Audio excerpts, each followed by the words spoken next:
Back. We are better than ever. We are on to episode number 23, just like Michael Jordan. Number 23. This will probably be the best episode ever. It'll be like the last dance. This won't be the last podcast, but it'll be definitely the last dance in the representation of number 23. Today, we're actually doing back-to-back podcasts because, we've been slacking. We explained that in episode number 22. But number 23, we were having a really good conversation before I hit the record button. And it was around like changing your temperature, changing your expectations. And we were speaking the same language, but we were in a healthy debate of how we wanted to actually present it. And if you don't follow Nastasia, I encourage you to, especially on Instagram. What's your Instagram handle? I don't. Now you put me on the spot again. I think Nastasia.Genova. You think? Well, I changed it. Let's go with Nastasia.Genova. It was 604 Nastasia. No, that's out. I know. We were going to move to the 303. I said it was. It was former. It was past tense. Oh my! How am I going to become Instagram famous if I don't even know my handle? That's a you problem. Oh, my raise but when your you, temperature. It's like test anxiety when you get put on the spot with a microphone in front of you. Like, even though we're in our own room and no one else around us, it becomes now like panic zone. All right, Nastasia Genova. Nastasia.Genova. Yeah, follow me. Yeah, follow. Do something. Anyhow, she's entertaining as hell on her Instagram. You'll enjoy it. You'll watch it. But we were talking about today. We worked out this morning. We did some chicken leg workout, but it was good to get back in the gym. And we've been back in the gym for, I want to say, a week or two. Gyms are starting to open up here in BC, so I'm not sure where you're listening in from, and I hope your fitness facilities are open and you're taking advantage of them, or if not, they'll be open very, very shortly. But just expectations about getting back and working out. In previous episodes, if people didn't know, you revealed that, yes, you went through a bout of cancer, fully 100% recovered, but you're back to your expectations of who and what you do. And we were discussing that of like, how could we really frame it up from an analogy standpoint is we talked about temperature, not that you get a temperature before you walk into a store or something to see if you have a fever or not, but different temperatures around adapting and then setting an expectation. Like that's where you expect to be. You expect your house to be at 20 degrees, or 70 degrees, depending on, if you're Celsius or Fahrenheit. When it gets too cold, you make the house warm. You turn that temperature back to where you want it to be. Difference is when people it gets a little hot, gets uncomfortable, people want to lower it back down. Mm-hmm. So today we want to talk about raising your temperature. And if I can frame it up really simple, we're talking about you working on yourself to level up. And in life, it's a constant game to constantly be pushing yourself to level up, to not settle for mediocrity, to not be okay with status quo, and to get comfortable being uncomfortable. And so where Dominic and I were getting in this argument, he's like, well, give me an example of when you've raised your temperature. And I'm thinking, well, I don't fucking know, man. I feel like I'm at 99 degrees all the time. It's more of if my situation or surrounding is no longer matching my temperature, that's when I step out and I say, I'm out of here or I'm going to make a change. But for a lot of people, we're not operating at 99%. You might only be or 99 degrees. You might be at 50. You might be at 70. And so in the most recent example I can give you was when I was going through my chemo treatment. Like physically, my body was at like 50 degrees. Like literally, I could not raise my temperature. Wait a minute. Hold on. Let's control the medical terms here. Oh. You did not have a 50-degree body temperature. No, we're giving analogies here. Hold expectations. On. Yeah, like I wanted to be at 99, but like physically I couldn't move. Physically I couldn't get out of bed. Yeah. But what I did do was raise myself up to the ability of what that circumstance allowed. And like I literally got up and I walked every day. Once I started to feel a little bit better, I was going downstairs and doing what I could do. Now it like equated to nothing of quote unquote normal or nothing of this really, really high like efficiency, but it was the most that I could do in the situation. Because your expectation, if we use temperature or degree or level, whatever term, your level is 99. Yeah.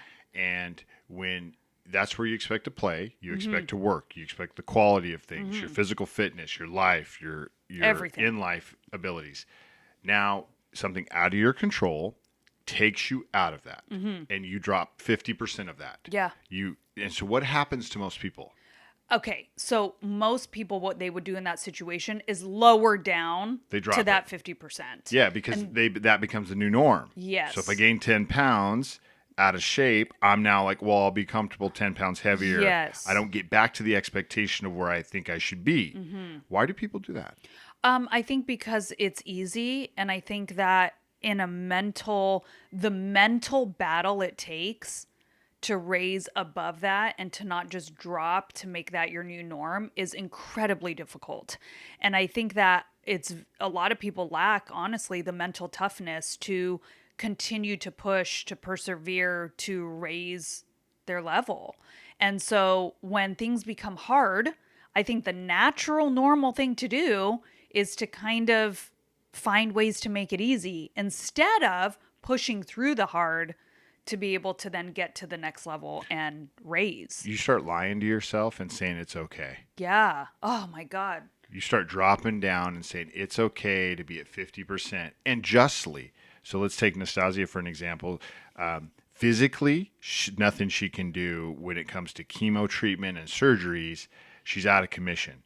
But in her mind, in her wiring, in her like behind those big eyes of hers, she's got this isn't fucking going to be my norm. I'm going to get back to recovery. I'm going to get back to working out full time. I'm going to get back to my hair growing. I'm going to get back to anything and everything I want.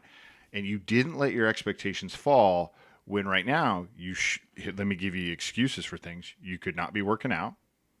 I just haven't got into it. I'll get into it when I was. And you don't have expectations around like trying to get back into work and back into the normal life of things, but you're forcing yourself to get where you want to be because there's a desire to get back to what your expectation is.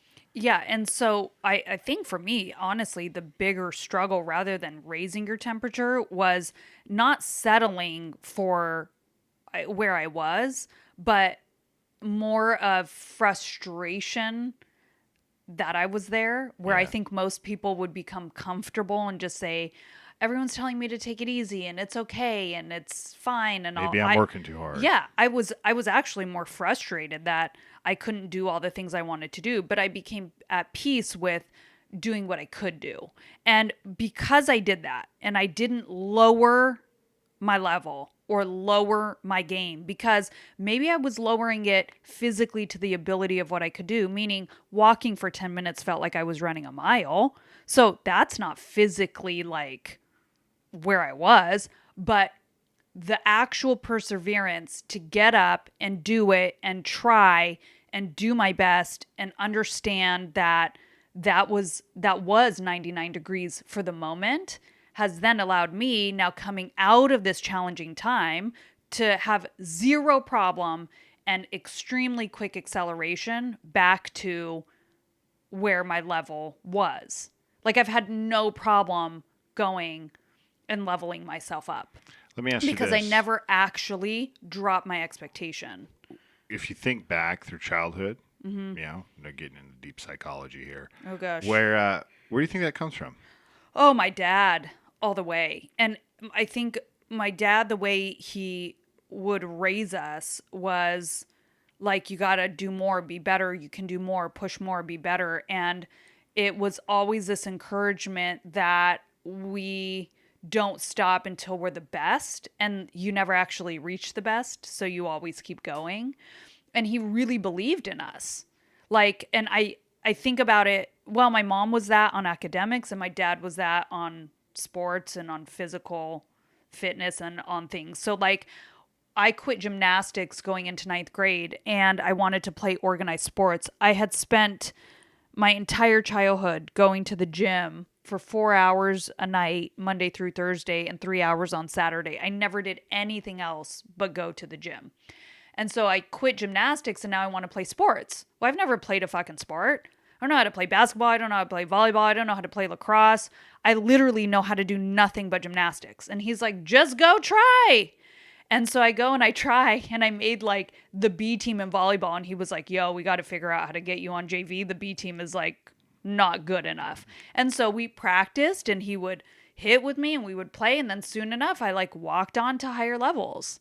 And so it was always this idea that just keep going and keep trying and surround yourself with the best people.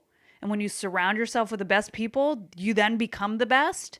So don't be okay with being on the B team. Like, go find a girl on a higher level and ask her to go practice with her. Yeah. Like, no matter what, you'll get better because you're surrounding yourself with better people. And he was that for us for like a lot of things. Yeah. Here's some analogy that I'm thinking of.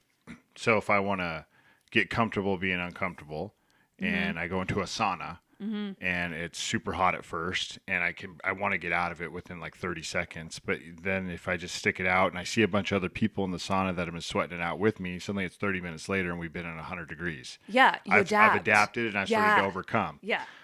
Because so that's like surrounding yourself. Or you've heard this before, you're the sum of the 5 people you hang out with and associate with. Yeah. So if you want to be on the JV team or be the CEO of some company, you better hang out with those people that have already done it. Yes. Because you're going to adapt and you're going to absorb the stuff that they've already been from and feed off each other.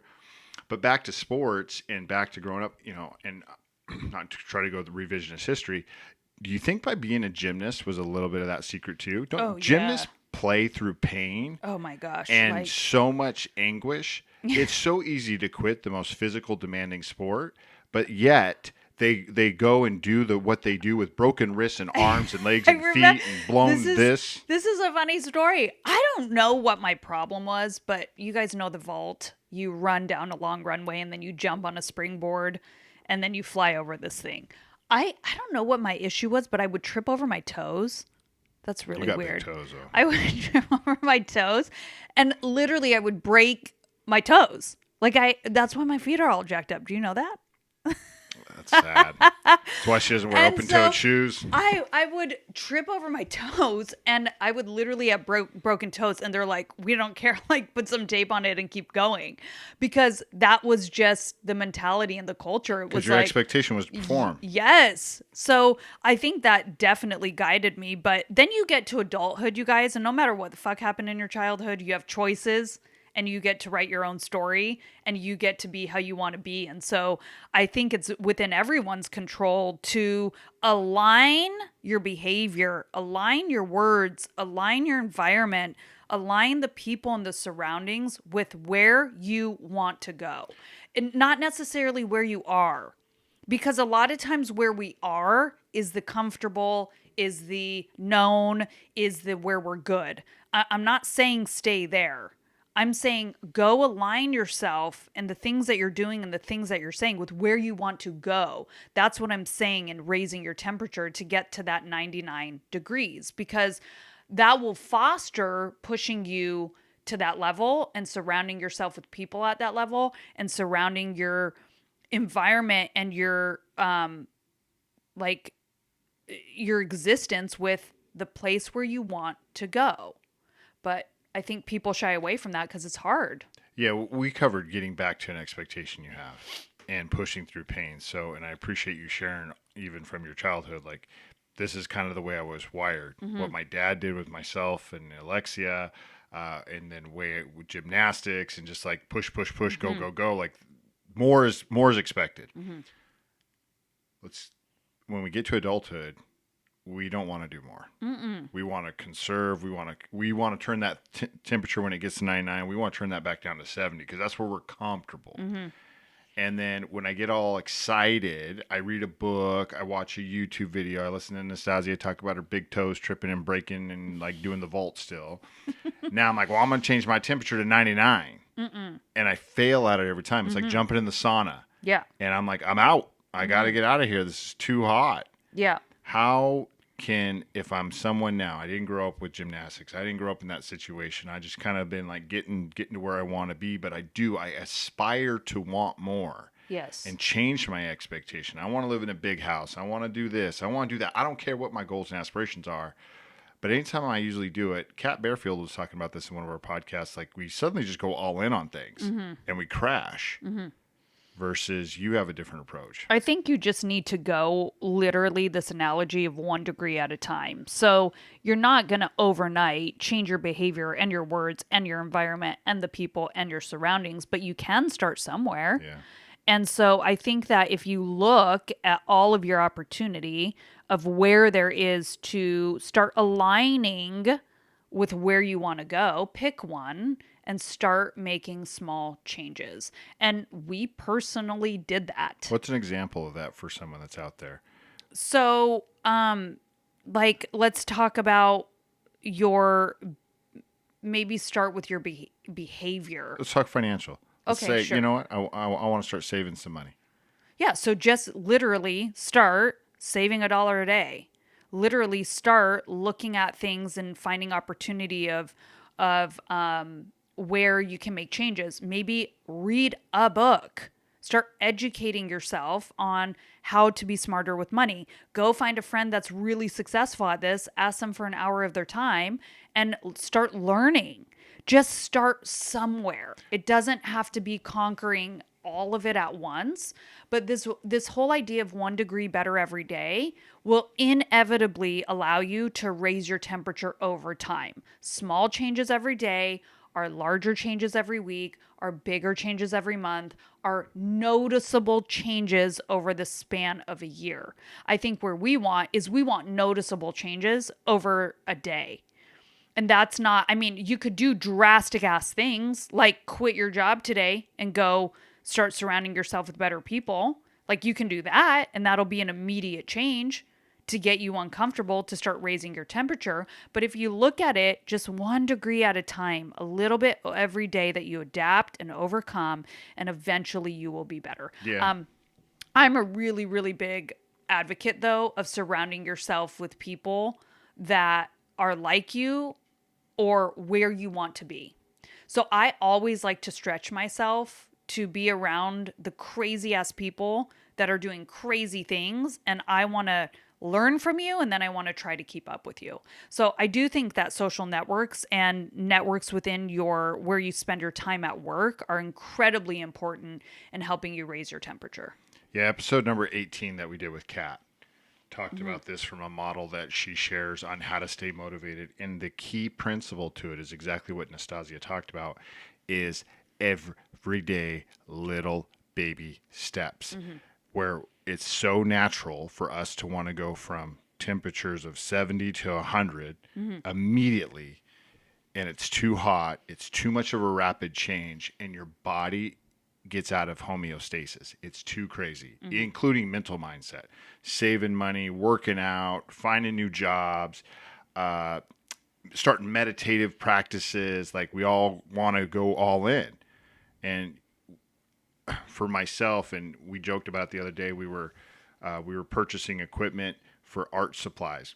And Nastasia is just like, wait, well, I need all of these different art supplies, and I need So all I can of this. become Picasso overnight. Yeah, over here. And then, but she caught herself what she was doing, and she's like, no, just give me one extra little bottle of paint and one extra little paintbrush here, and let me just start and go small. Now, there is a point that when we were going back and forth that I do want to make and we haven't made yet. So what if you are at 99 degrees? So Dominic is like, I don't feel like most of the time I need to raise my temperature, but can you share the story around your temperature's up here, but maybe your surroundings are down here, and then you need to excuse yourself from that situation? Are you pinging that back to me? Yep. As a question? Uh-huh. When you become 99 degrees, Yeah. and then you find that other things around you are not at Yes. 99 degrees, Yes. you got to cut them. They got to go. I'm very black and white on that. And if your friends, your family, your colleagues, your work environment, your social surrounding, anything, if it's not at the level of expectation, then you're the problem. Because you're staying. Period. And I learned that a long time ago. And I took it upon myself of the only person I'm going to bet on is bet on me. And where my expectation goes, I will go. And if others do not follow, I need to find those that are there. Perfect. And so, we covered this in the previous episode of The Power of No.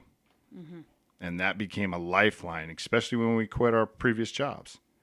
It was at an organization in a place that didn't meet our expectations. It didn't meet the temperature, and they had to go.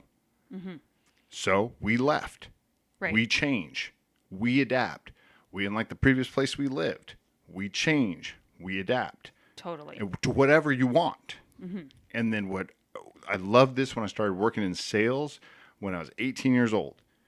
I wanted to work on commission. I wanted to go buy something I couldn't afford, so I go work my ass off to get it and pay for it. Like, it's all around just a mental mindset for me. If you get to 99 and you want to take yourself to 100, you got to find people at 105 degrees. Yeah, I love it. That's the other thing. Once you get to a level, you may have heard this expression, it's lonely at the top. It is. And it's not because people can't get there. It's not that you don't want to bring people with you. They don't get to the level of your expectation. If you want a great visual of this, I don't know, what is it, a 7-part series called The Last Dance? Yeah. Michael Just Jordan. watch Mr. Michael Jordan. Yep. That get off the team unless you want to be a champion. Yep. And we'll deal with all your bullshit and we'll deal with all your angst as long as you come to play to practice as a champion and don't be part of the problem. Right. And because there's an expectation that's there. And I admire that and I gravitate towards that. In fact, same was true when we watched another Netflix special, and that's the Garth Brooks one. Yep. He's like just doing his last world tour before this whole 2020 hit. And in 2019, he's like, this is going to be the hardest Yep. and the biggest and the best. And if you're not ready to go, there's the door. Yeah. And I'm Literally. like, my Dang. man, my man. Yeah. Do I gravitate to And those he kind was of? like, the work hasn't even begun. Because I am You don't very even attracted know. to Yeah. people that I want to be around that are better than me, Me that too. I need to strive to be like. Me too. I like that much more than the feeling of being comfortable and being at the top. And I actually become worse when I I'm hate super, being number one. Yeah, when I'm comfortable and I'm at the top, I start to become less creative, less driven, less collaborative, like all these things that make you great. I actually start losing it. So I would much rather have my 99-degree temperature, but go find those 105 people so I can rate. I'm constantly trying to raise up. I'm also not comfortable being at 70 or at 50 degrees. No. So for me, it's somewhere right there, in this strange dichotomy of I always am leveling myself up. I become my worst when I'm comfortable. And I like to be uncomfortable, to keep pushing, to strive, Yeah. and to collaborate. And I really find myself that I'm actually my best human on that level. And you might be too. You might be too. You just might not have pushed yourself to even try to see, because being comfortable often feels safe. Yeah. Last part of the analogy is like I'm looking out here at some really big buildings. And so what you see on the 4th floor is different than what you see on the 26th. And until you start to get to that different level of looking out from that building, if you look out finally a skyscraper that's 100 levels high, you just don't know what you can see. The view is different at the top, and you need to find something bigger for it. Last one is then if you watch like with The Last Dance, once you get to the 100th floor, once you get to 99 degrees, once you get to a whatever, you do have to create your own, like Michael Jordan did, demons to push competition. yourself. Yeah. You do. You have to create your own stories. Yeah. But that's for the 0.00001% of the world's population that are the best of the best of the best of the best of whatever they do with that craft. But for all of us, just change 1 degree. One extra dribble if you're a basketball player, or 1 extra minute shooting something, or to Nastasia's point, 1 extra step towards working out. Yes. Literally 1 extra step. 1 outside. extra mile. Even Yeah. if all COVID's got you pinned down and can't do anything, cancer's got you pinned down and can't do anything. Like, there's circumstances that are outside of your control. But there's something that I learned from someone a long time ago that I appreciate. 2 tears in a bucket. I said, fuck it. Let's go. Raise it up, you guys. You all have the power to level up and to be your best. So today, that's what we want to help encourage you to do. We got to go. See you later. Bye. Bye.